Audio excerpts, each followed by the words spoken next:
শীতলপুর গ্রামে আজকে একটি মেলা ছিল। মেলাটি হলো হরিণের মেলা। আর হরিণের মেলা দেখতে যাচ্ছিল বাঘ এবং শিয়াল।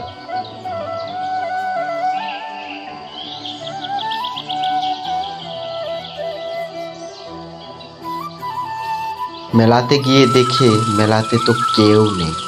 তারপর বাঘ এবং শিয়াল সেই হরিণের কাজ যাওয়া শুরু করে দিল।